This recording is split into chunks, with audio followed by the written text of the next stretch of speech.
નમસ્કાર, બેનિફિટ બુલેટિનમાં આપનું સ્વાગત છે. હું રાજવી. તો જાણીએ આજના મહત્વના સમાચાર. ગુજરાતમાં ખેડૂતો માટે રાહતના સમાચાર. માવઠાનો અંત નજીક. હવામાન વિભાગની આગાહી મુજબ આજથી વરસાદમાં ઘટાડો. 7 નવેમ્બરથી ઠંડા પવનો ફૂંકાવાની શક્યતા. અમદાવાદમાં એસઆઈઆર કામગીરી શરૂ. અમદાવાદ જિલ્લાના 21 વિધાનસભા વિસ્તાર માટે મતદાર યાદી સુધારણા શરૂ. 62.59 લાખ મતદારો માટે 5524 બીએલઓ મેદાને. કામગીરી 4 ડિસેમ્બર સુધી ચાલુ રહેશે.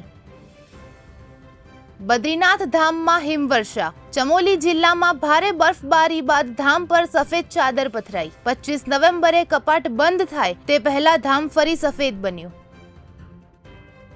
અમેરિકાના કેન્ટકીમાં યુપીએસ કાર્ગો વિમાન ટેક ઓફ પછી જ ક્રેશ. મકાનો પર પડતા આગનો ગોળો બન્યો. 3ના મોત, 11થી વધુ ઇજાગ્રસ્ત. એફએએની તપાસ શરૂ. મૃત્યુઆંક વધવાની શક્યતા. તો આવા જ મહત્વના સમાચારો જાણવા માટે જોડાયેલા રહો બેનિફિટ ન્યૂઝ સાથે.